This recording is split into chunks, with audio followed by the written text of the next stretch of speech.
अब हम शुरू करेंगे पार्ट नंबर 14 जिसमें हम समझेंगे कंपनीज की फीचर्स क्या क्या होते हैं। ठीक है, उससे पहले एक बारी कंपनी के वापस से पढ़ेंगे बट बहुत तेजी में।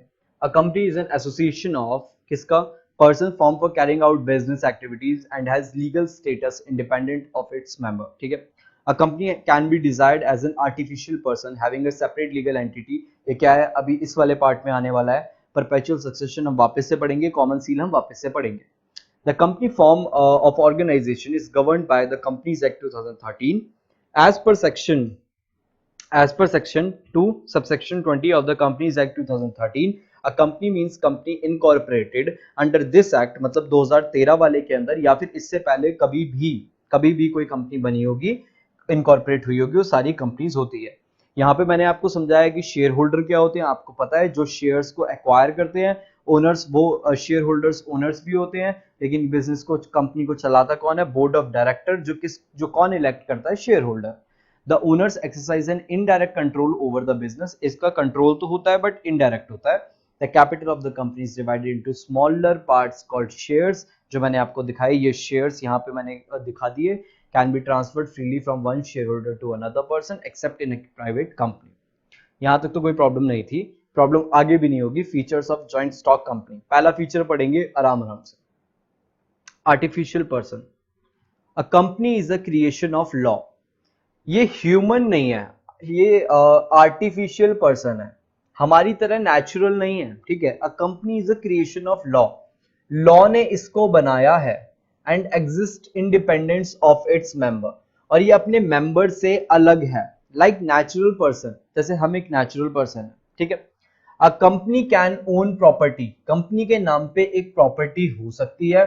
इनकर डेट्स, ये एक्सपेंसेस भी बियर कर सकते हैं। बोरो मनी, ये मनी भी बोरो कर सकते हैं। एंटर इनटू कॉन्ट्रैक्ट, ये कॉन्ट्रैक्ट में भी किसी के साथ आ सकती है कंपनी, क्योंकि ये एक आर्टिफिशियल पर्सन है। Sue and sued but unlike then it can not be. ठीक है, इसके ऊपर केस भी हो सकता है, ये भी केस कर सकते हैं। बाकी ये क्या नहीं कर सकते, ब्रीथ नहीं कर सकते, हमारी तरह खाना नहीं खा सकते, हमारी तरह रन नहीं कर सकते, टॉक नहीं कर सकते एंड सो ऑन। मतलब एक तरह से नॉर्मल पर्सन है, जो एक ह्यूमन, जो एक नेचुरल पर्सन कर सकता है वो काम नहीं कर सकते, बट कुछ चीजें कर सकते हैं। वही मैंने लिख दिया वहां पे कि एक प्रॉपर्टी खरीद सकते हैं, बाकी सारी चीजें कर सकते हैं। It is therefore called an artificial person.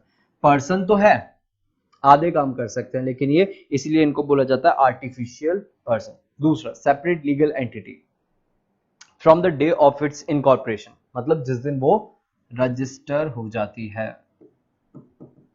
From the day of its incorporation, मतलब जिस दिन वो रजिस्टर हो जाती है। A company acquires an identity, उस दिन इसको एक आइडेंटिटी अपनी खुद की मिल जाती है, एक नाम मिल जाता है। ठीक है, डिस्टिंक्ट फ्रॉम इट्स मेंबर, जो उसके मेंबर से अलग होती है, जैसे sole proprietor.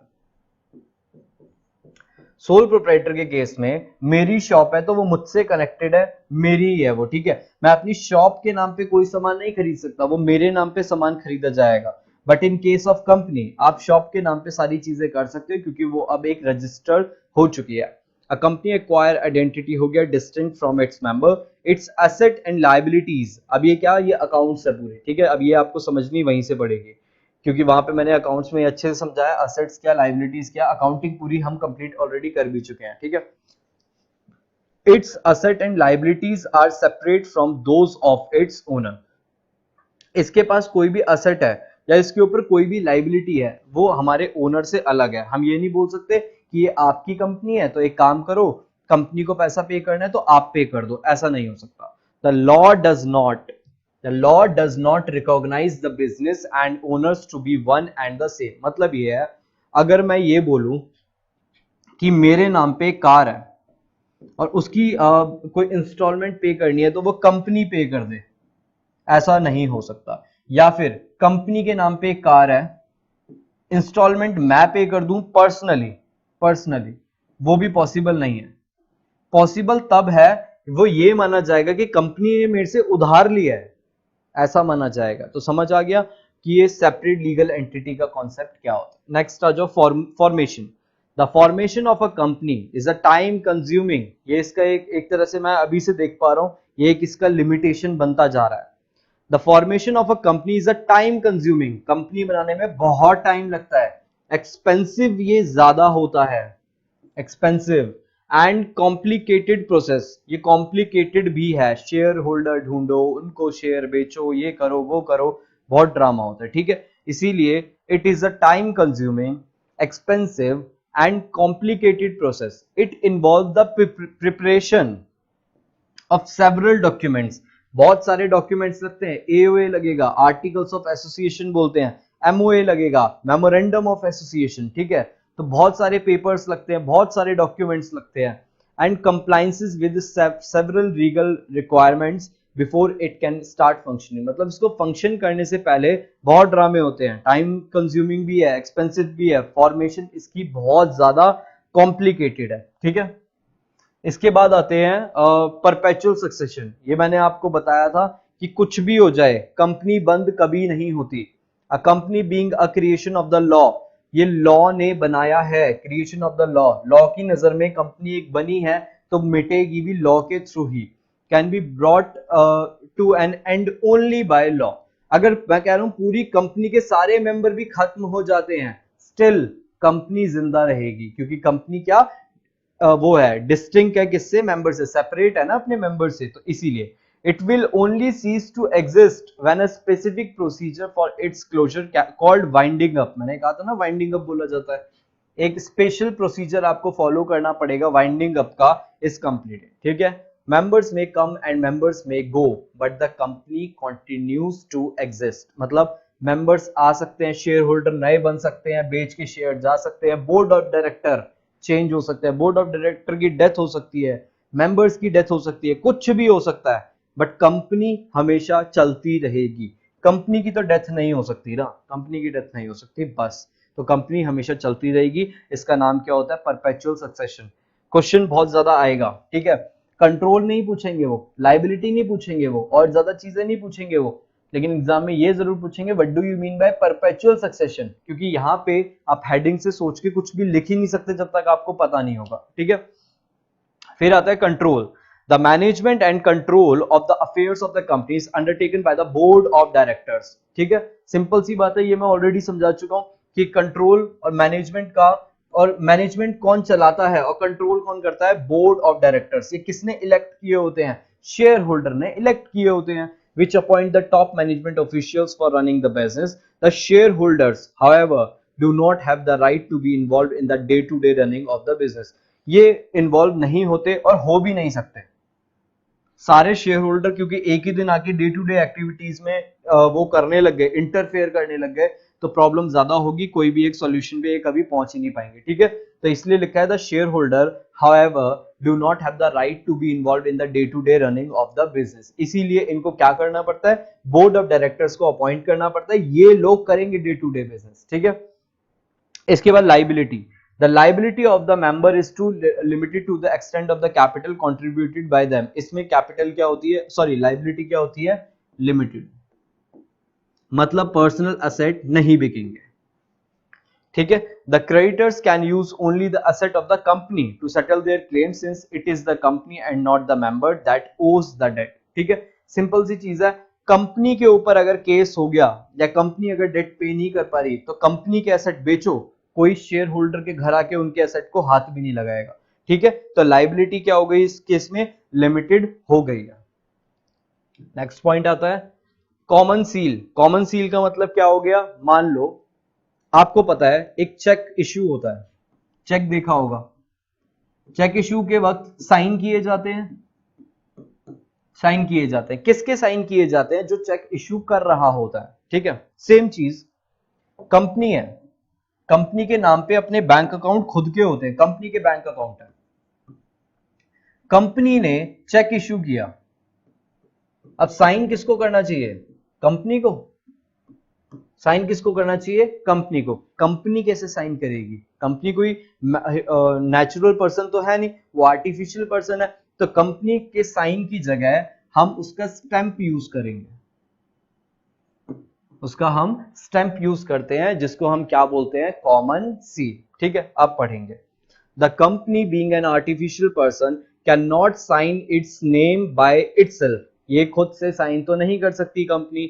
Therefore, every company is required to have its own seal which act as the official signature of the company. Simple सा बात है जो मैंने बोला कि ये क्या करते हैं, कंपनी साइन खुद नहीं कर सकती तो अब ये सील लगा देते हैं उसके बिहाफ पे, कंपनी के बिहाफ पे, जिसका मतलब होता है कि इसने साइन कर दिया।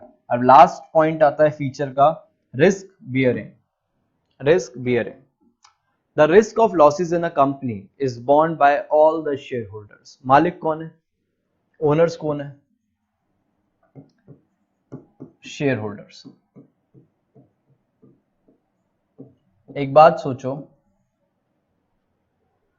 सोल प्रोप्राइटर में रिस्क कौन बियर करता है, अकेला सोल प्रोप्राइटर। एचयूएफ में कौन रिस्क बियर करता है, सारे मेंबर। पार्टनरशिप में सारे मेंबर एक्सेप्ट माइनर, क्योंकि माइनर को सिर्फ प्रॉफिट मिलते हैं, ठीक है। सेम यहाँ पे जॉइंट स्टॉक कंपनी में रिस्क कौन बियर करेगा, ओनर्स। ओनर्स कौन होते हैं, शेयर होल्डर्स। तो the risk in a company is borne by all the share holders. This is unlike the case of sole proprietor. Same चीज, this is the unlike the case of sole proprietor की तरह नहीं, और partnership firm where one or few person respectively bear the loss, क्योंकि sole proprietor में सिर्फ एक इंसान लॉस को बियर करेगा और पार्टनरशिप में फ्यू पर्संस लॉस को बियर करेंगे। फ्यू पर्संस क्यों, क्योंकि माइनर होगा तो वो तो लॉस बियर नहीं करेगा, वो नहीं करेगा। क्यों, क्योंकि वो सिर्फ प्रॉफिट के लिए एंटर किया जाता है, ठीक है। In the face of financial difficulties, जब भी फाइनेंशियल मतलब मनी से रिलेटेड डिफिकल्टीज आएंगी तब क्या होगा, देखो। In the face of financial difficulties, all shareholders in a company have to contribute to the debt to the extent of their shares in the company's capital. The risk of loss thus gets spread over a large number of shareholders. मुझे ये वाली line समझानी है। In the face of difficulty, financial difficulties. देखो, मैंने क्या बोला था, एक शेयर था कितने का, 100 रुपए का, याद आ रहा है। पिछले वाले एग्जाम्पल में एक शेयर कितने का था, 100 रुपए का। 100 रुपए एक साथ नहीं मंगवाते, उसमें भी और मजा है। मतलब आप खुद सोचो, एक तो एक शेयर 100 रुपए का एक कंपनी का, उसमें भी ये बोलते हैं 4 पार्ट्स में पैसे दे देना।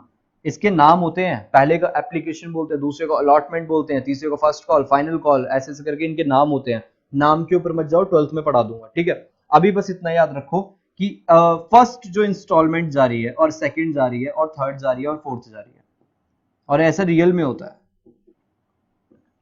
जब भी आप शेयर खरीदोगे तो आपसे वो ये नहीं बोलेगा एक शेयर भले ही 100 रुपए का, ऑलरेडी 100 रुपए का शेयर, बस मतलब 100 रुपए में आप एक कंपनी के मालिक बन जाओगे। स्टिल वो आपसे ये नहीं बोलेगा कि 100 रुपए पूरे अभी दो, उसमें भी वो बोलते चलो 25 रुपए अभी दे दो, 50 बाद में दे देना, फिर 12.5 दे देना, फिर 12.5 दे देना, ऐसे करके 100 रुपए भी आपसे हिस्से में मतलब डिवाइड करके मंगवाए जा रहे हैं। अब आप देख रहे हो ना कितने मतलब कितना फायदा होता है शेयर खरीदने का, मतलब कंपनी में मालिक बनना कितना ईजी हो जाता है। अब देखो कई बार क्या होता है, कंपनी ने 25 रुपए मंगवा लिए, यूज कर लिए, 50 रुपए भी मंगवा लिए, यूज कर लिए। अभी कंपनी ये दो पैसे मंगवा नहीं पाई थी, ये दो पैसे मंगवा नहीं पाई थी और एकदम से लॉस हो गया। कंपनी के लॉस पे लॉस हुए जा रहा है, पहले दिन से लॉस पे लॉस हुए जा रहा है। तो आप ये नहीं बोल सकते, कंपनी आपसे रिमेनिंग लिखा था ना, रिमेनिंग आपसे पैसा मंगवा सकती है डिफिकल्टीज में, in the face of financial difficulties. लेकिन आपका लॉस कंपनी का होना चाहिए। कंपनी को लॉस होगा तो कंपनी बोलेगी लाओ 12.5 रुपए अभी और दो, 12.5 रुपए फिर और दो। आप ये नहीं बोल सकते भाई तुम्हारा तो लॉस हो रहा है, अब क्यों पैसे मांगे जा रहे हो, फिर भी नहीं। कंपनी के पास ये राइट है कि, लेकिन in case of loss, loss के केस में वो आपसे पूरे 100 रुपए तक मंगवा सकती है, उसके ऊपर नहीं। क्योंकि 100 रुपए का एक शेयर था, आपने कितने 75 रुपीज पे कर दिए, अभी भी 25 रुपीज पे नहीं करे, लॉस हो रहा है, फिर भी वो 25 तो आपसे और मंगवा सकते हैं। अब पढ़ लो पूरी line. If the face of financial difficulties, in the face of financial difficulties, all shareholders in a company, all shareholders in a company have to contribute, उनको contribute करना पड़ेगा to the debt to the extent, कितना करना पड़ेगा, उतना ही जितना उनका share है कंपनीज की कैपिटल में, सिर्फ उतना ही। 100 रुपए का था, सिर्फ 100 रुपए पे करने पड़ेंगे। अच्छा मान लो उन्होंने अभी तक सिर्फ 5 रुपए हमने उनसे लिए, मतलब हमने कंपनी को 5 रुपए दिए, 95 रुपीज दिए भी नहीं है, बट स्टिल कंपनी पूरे 95 रुपीज भी मंगवा सकती है, उससे ज्यादा नहीं मंगवा सकती, कम जरूर मंगवा सकती है पर ज्यादा नहीं। तो ये वाली चीज भी कंप्लीट होती है। Features of joint stock company सारा कंप्लीट होता है। यहाँ पे हमारा पार्ट नंबर 14 कंप्लीट होता है। इसके बाद हम शुरू करेंगे पार्ट नंबर 15, देन 16, देन 17, फिर ये चैप्टर ओवर हो जाएगा।